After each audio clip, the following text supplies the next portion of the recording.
Hi everyone, welcome to another exciting session of LambdaTest Experience Series or XP Series. Through XP Series, we dive into world of insights and innovations featuring renowned industry experts and business leaders in the testing and QA ecosystem. I'm your host Kavya, Director of Product Marketing at LambdaTest, and it is a pleasure to have you all with us today. In today's webinar, we will unravel the myth of best practice in software development, exploring why a one-size-fits-all approach may not be as effective as commonly believed. To shed light on today's discussion, let me introduce you to our guest on the show, Richard O'Brien, Head of Product at BugHerd and Director at Release Notes. With over 20 years of experience in software development, Richard brings a wealth of knowledge and insights into the discussion on debunking the myth of best practice in our industry. His diverse background, spanning engineering, design, UX consulting, and product management, offers a unique perspective on today's topic. In today's show, we'll explore common misconceptions surrounding best practice, the importance of embracing continuous learning, and the significance of adaptability and evolution in today's dynamic landscape. Richard will also share his experiences and expertise, shedding light on why being open to learning and improvement is the ultimate best practice that matters in software development. I'll now hand over the mic to Richard so that he could share a bit more about his journey, and then we'll delve into today's topic. So Richard, over to you, please. Thanks, Kavya.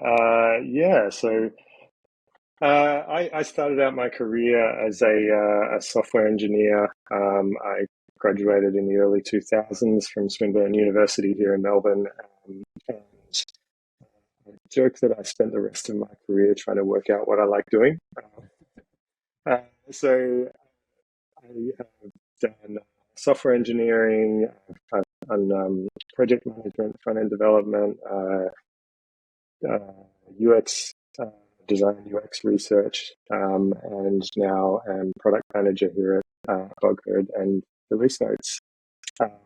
BugHerd, just to give a bit of background on what we do. So we're a tool for agencies, QAs, product teams to gather feedback from particularly non-technical users through our point-and-click feedback experience. So you can pin feedback directly onto the product that you're working on or the website that you're working on and manage that feedback through to completion. So we've been around, or BugHerd has been around since about 2012, and really sort of was the first in the space. So we're really excited by the challenge of making feedback effortless, getting the QA process and the client feedback process out of spreadsheets, and making it much more simple for everyone involved. So that's sort of why we're here and why we do what we do. In those 20 years, I think why I like talking about this topic is because there's been such a lot of stuff that I've done over that time to realize that, hang on, there's not always a best practice, but I think, we'll come back to that later. But anyway, that's a bit about me. Thank you so much, Richard. That's a very interesting career journey, spanning, of course, decades. Now, let's jump into the first question of the day. What is the most common best practice myth you have encountered in your career, and how did you realize it was not a one-size-fits-all solution? Yeah, I think, so I guess to caveat, best practice in this context, what I'm talking about is in what we do, knowledge work, right? So there's obviously best practices in, other areas, like, I want there to be a best practice for how you fly a plane, or, or like treat a particular medical ailment or things like that. But I'm talking specifically in knowledge work. And I really don't think, sort of racking my brains, like what's the most common best practice myth? I don't think there is one. It's just the whole thing with best practice to me is that it's so contextual, right?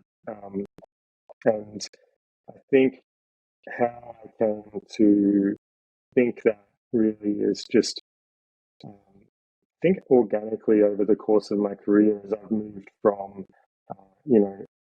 graduate straight out of uni to working across different organizations and, trying to start companies, doing the startup game, advising, a VC, working in, I think, user research is a great way to realize that no matter how much you prepare, no matter how much you think you know, you're always going to find something new that is sort of counter to what you think is, oh yeah, we designed that UI and using all the best practice approaches, but 7 out of 10 couldn't use it. So is it really a best practice what we did there? So I think it's over the course of my career, I've just sort of developed that viewpoint on what we're doing isn't, there's never a cookie cutter approach. There's always ways that you can get influence and sort of change how you do things, but there's never like a silver bullet. Awesome. Thank you so much, Richard, for sharing that viewpoint. What sort of stood out for me is how adaptability, is sort of a key when it comes to software development in that case, right? Depending upon the use case or the problem statement at hand, the best practice sort of keeps on evolving. Is that what I think that is the gist, at least, that I took away from what you shared. Yeah, absolutely. Awesome. Moving on to the next question. How do you balance the search for efficient methodologies with the understanding that no universal best practice exists? Yeah, I think it comes down to judgment, and like heard it referred to as like training your gut, training your instincts. It's something we focus on from a customer point of view here at BugHerd. When we're doing our work, we want the whole team to have that influence from the customer, that understanding of what their problems are and the problem space, so that we can build the best possible solution. Anyone in the business can do that. I think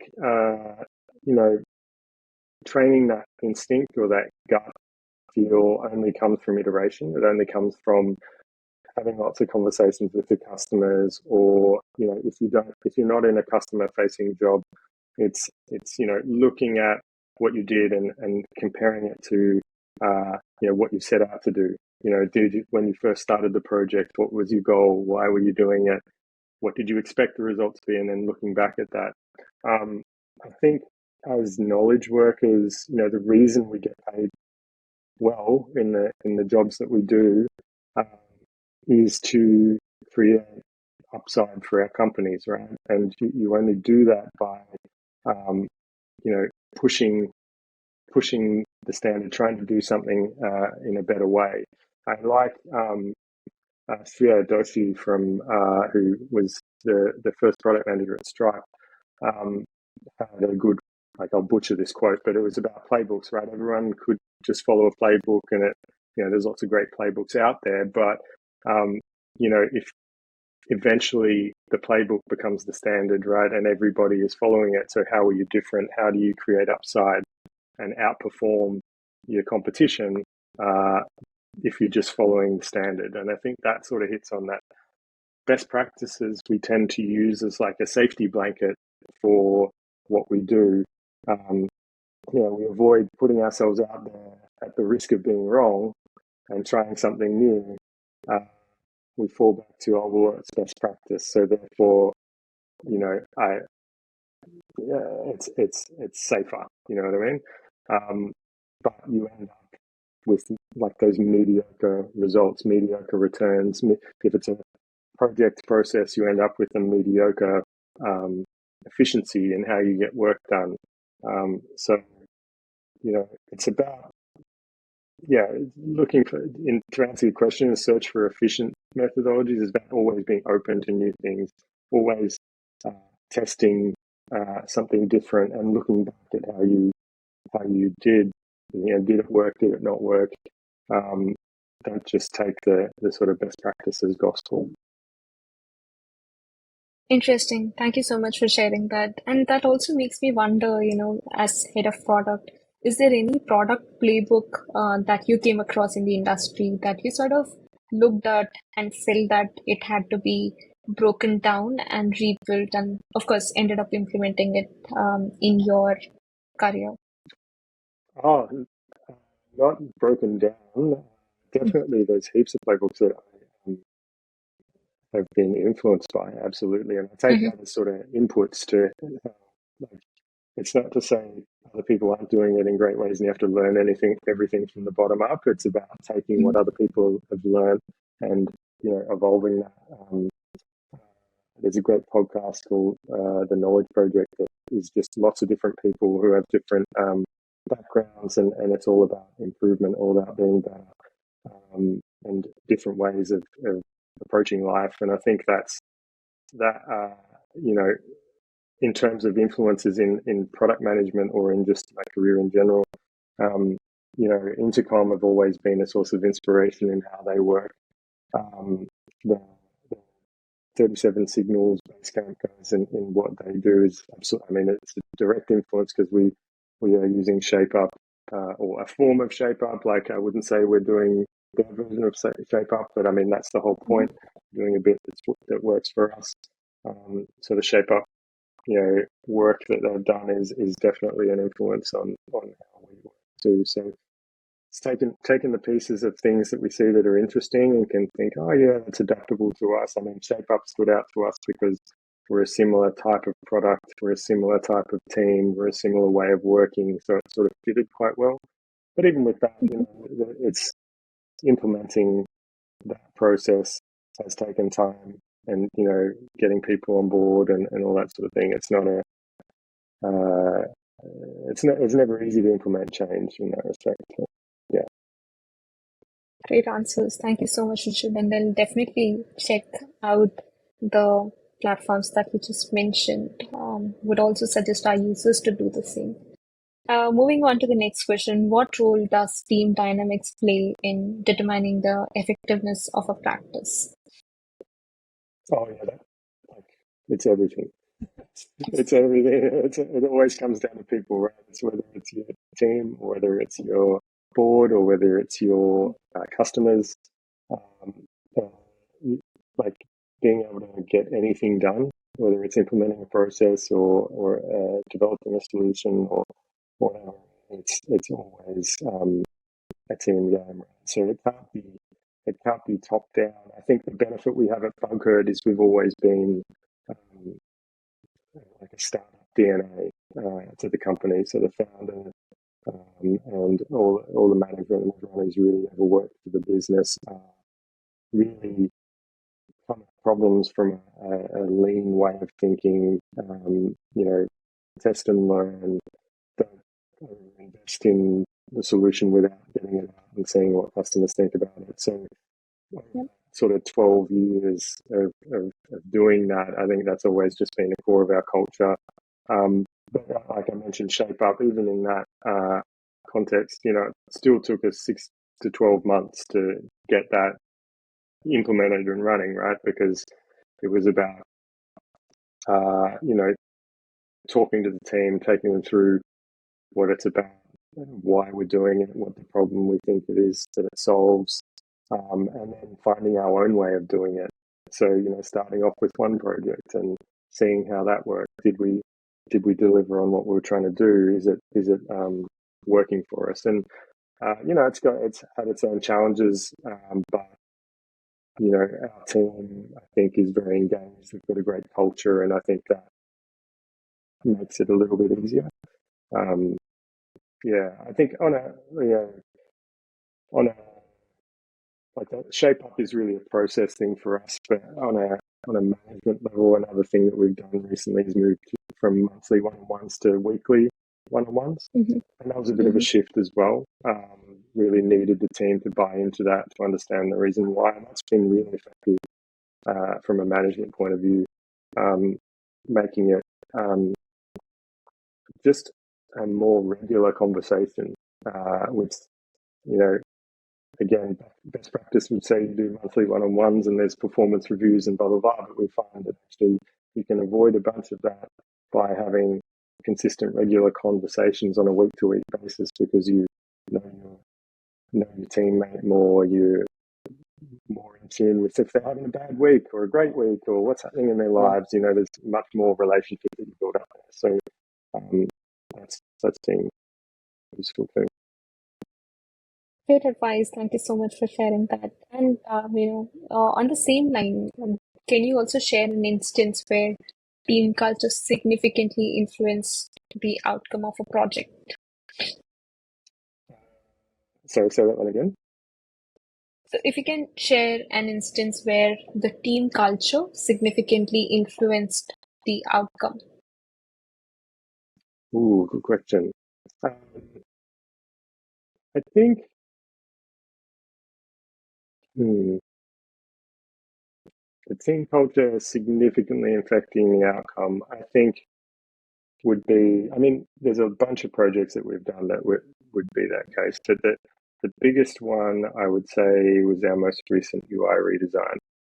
And, we've done a pretty significant update to the product.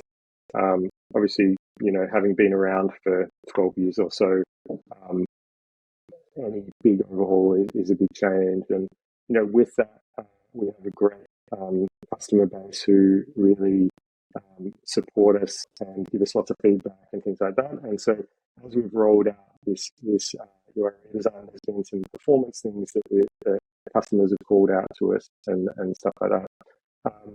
And I think our team, the structure of our team, the way we think about the product, some teams might have taken that as a real negative hit and we've got to roll back and blah, blah, blah, blah. But in our case, the team really, moved forward with that. They set up some great metrics. They got some real visibility on what was the root cause here and ended up with like a solution that is, 3-4 times faster than the previous solution was on sort of responsiveness in the UI and speed of the general speed of the UI. So that was a real win that came out of some really negative sort of feedback to begin with. So that positivity, that always, test and learn sort of ethos, get it out there, see what customers say and, fix it quickly is sort of how we tend to move. And I think that, without that culture, it could have been a very different outcome for that UI redesign for sure. Awesome. Thank you so much for sharing that, Richard. Again, very insightful. Moving on to the next question, in what ways do you think the constant evolution of technology impacts the relevance of certain practices over time? It definitely does, right? So I think when I started my career in the early 2000s, software development was a waterfall process, right? And the reason for that predominantly was, software was on device, not on the cloud. Source control was only just coming around, so Git wasn't even invented until mid 2000s, and so the process had to be, getting a really strong set of requirements defined and then moving into development and then a really heavy test phase because, it was getting put on a CD or it was getting, released to server instances and you couldn't really iterate like you can now. So Agile wasn't possible, right? But then you fast forward, say, to the late 2000s and Git's there, we've got cloud is becoming available, APIs and integrations are more of a thing, and so Agile becomes a way that you can more effectively develop software, right? So if the best practice, say, locked in as waterfall, then we'd still be doing it in that way, and we wouldn't have the efficiencies that we have today. On a more consumer sort of level, I think when I look at how my kids use tech versus how I use tech, right? It's completely different too. So if you think of it in that way, there's a whole new set of best practices that are coming down the line that we haven't even seen yet, right? Because they're voice first, they're AI enabled. My kids like live in the cloud and online. Right? They don't even think about storage space on a device. It's like, what's that? Everything is just on demand. So when you think about that, how could there not be changes in like the patterns in which humans use devices? I think it has to be. I think also, like, from a testing point of view, it's something we're struggling with at the moment around test coverage, right? I think that's a perpetual conversation, especially in development, where the best practice would say you need as much test coverage as possible, aim for 100% test coverage, that sort of thing. But as a business at our size, that can be a real drag on efficiency and speed to market. And we need to be able to evolve and move fast and improve the products. And if you look at that isolation of, like, okay, we don't have a huge amount of test coverage, that's a sort of, can be seen as a negative. But when you look at the volume of usage that we have in our product to the number of support requests that we get every day, we're really quite reliable in that respect, right? So it's the lens you take on it as well matters, in terms of what practices matter and how much they matter. Thank you so much. So essentially, staying agile and being open to innovation is something that is paramount to staying ahead when it comes to software development game. It also makes me wonder, back in the 2000s, what according to you was a best practice that isn't considered, or is obsolete as of today? I'm sure you, of course, mentioned about quite a bit of it. Yeah. Well, I don't even know. It's too far back for me to remember. I mean, I started out with Java, right? Learning Java and C++. And, I don't know why this popped into my head. Java doc was like a standard for commenting your code. And I just remember how much of our uni courses were about learning Java doc. And I don't think I ever used Java doc ever after I left university. Like, you can comment your code and things like that. But at the end of the day, like, it was sold as this, that's best practice, and that's how you build software. But then you go and get into the real world and you realize it's different everywhere, right? It's just about getting the job done. I don't know if that's a bit of a random anecdote. It's a bit hard to remember the early 2000s. Yeah, thanks for sharing that. Very interesting, of course. And it also makes me wonder if, there are, of course, many industries and sectors that are more vulnerable to impact of outdated practices, right? And how essentially are they dealing with trying to mitigate the risk now that there is this transition happening, right? Yeah, sorry, what's the question there? So I wanted to understand, if, say, for instance, a organization or a sector, for instance, that has been following some outdated practices, how essentially can they mitigate the risk and adapt to the newer age best practices out there? Right.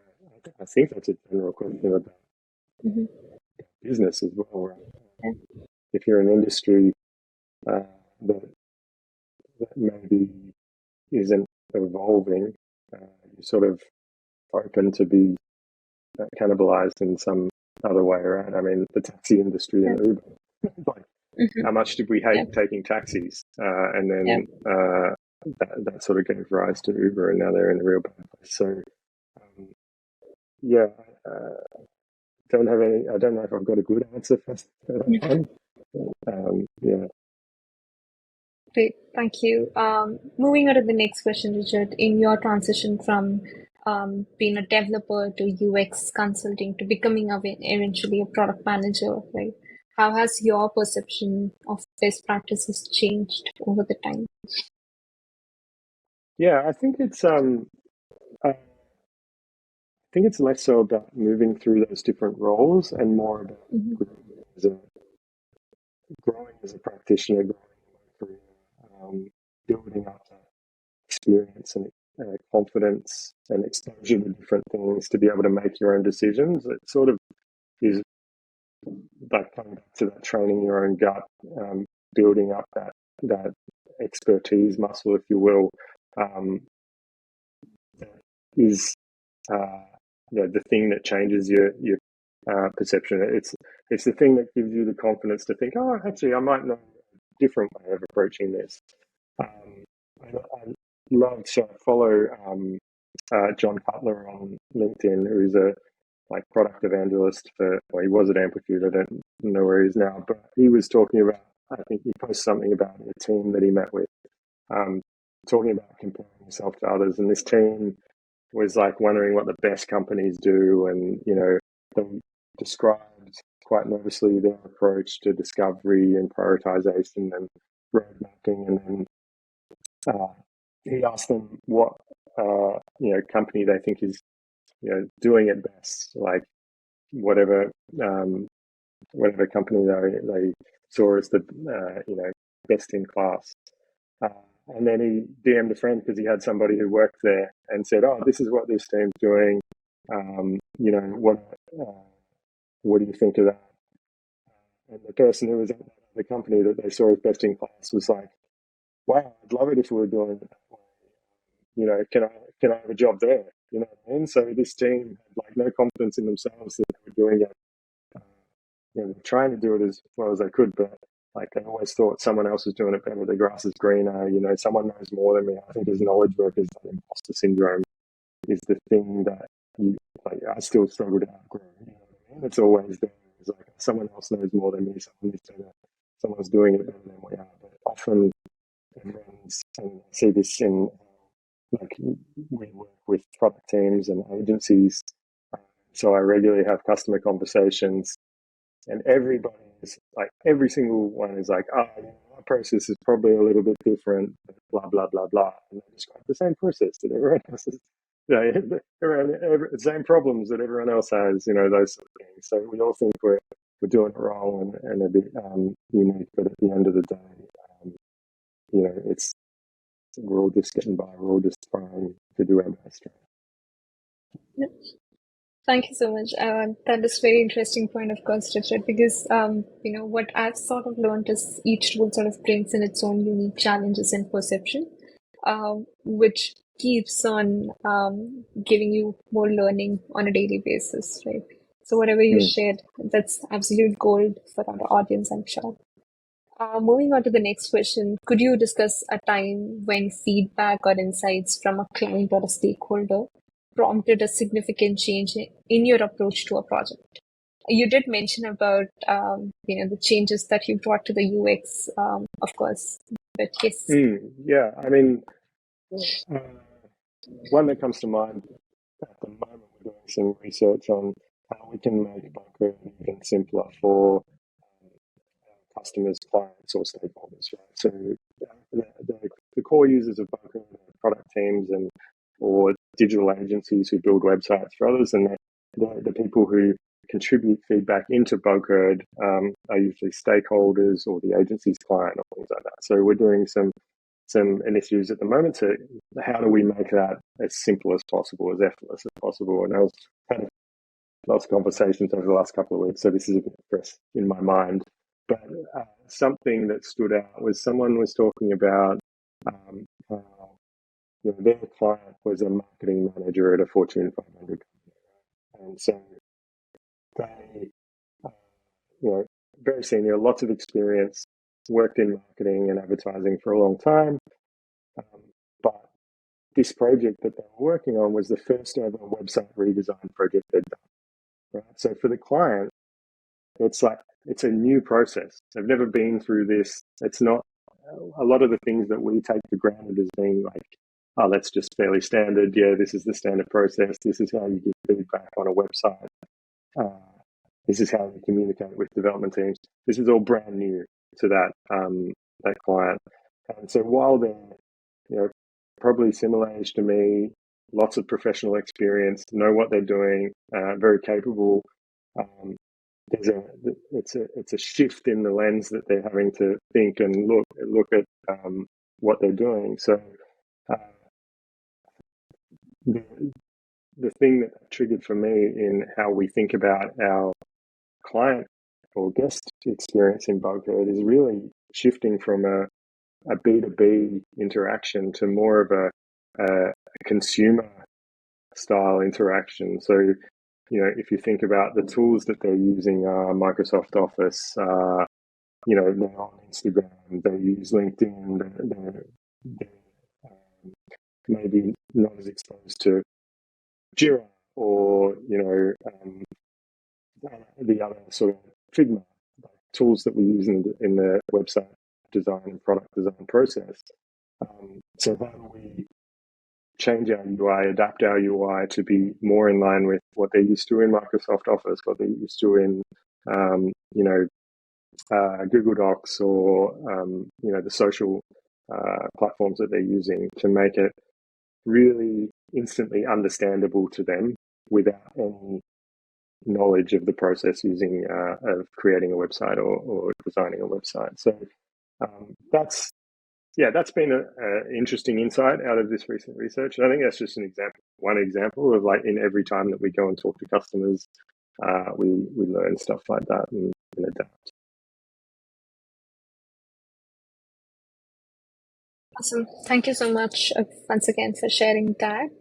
Of course, client and stakeholder feedback, that's something that we at LambdaTest also value so much, because it definitely helps us, incorporate their perspective into our product and, effectively redefine our strategies, objectives, and so on. Moving on to the last question that we have today. How do you handle resistance within your team or organization when introducing a new practice or changing an existing one? Yeah, I think, the culture we've got makes it a lot easier than it might be in some other places. So that's a good start. But I think the key to any change is about engaging with folks early. So you're not doing, it's like, you've got to make it clear that you're not doing this just for the sake of change or just to frustrate them, or you need to really be clear about focusing on what problem you're solving with this change. So you can't just make change for the sake of change, because that's just going to slow everyone down, make things less efficient for a time, because change does take time. It's hard to implement anything really, even in a small team. So focusing on that problem, bringing those people along with you on that journey. So, iterating, not just jumping from A to B, but taking the steps in between to, like I talked about with ShapeUp, we implement one project, see how that works, see what the benefits are, the downsides are. Iterating that process to fit the team and the business. So not being like a dictator and saying this is what we're doing, but being genuinely open to the feedback of the team and adapting to that feedback. So you can't just plow ahead and not listen to the feedback. I mean, BugHerd's a feedback tool. We're a business of feedback. So it's important that, feedback is everything to us. So really engaging the team, taking their feedback on board and using that to adapt the process, because that then builds ownership within the team of that process, ownership of how things are done here, that will make them advocates for that. You know what I mean? So the more you engage, the more you bring people in, involve them, and respond to their feedback, the more you sort of build. Everyone feels a little piece of ownership of the new process.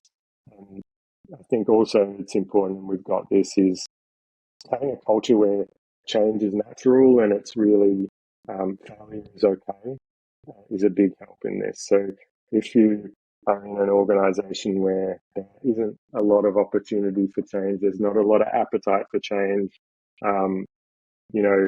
it's probably going to be pretty hard for you to make any change. And so in that case, you can sort of iterate on your own process, and maybe that of your direct team. But it is very heavily dependent on the organisation that you're in and their appetite for change too. Absolutely. I think great insights again, Richard. Collaboration as well as involving all the team members at every step in the process definitely seems to be one of the best practices that software teams across can implement.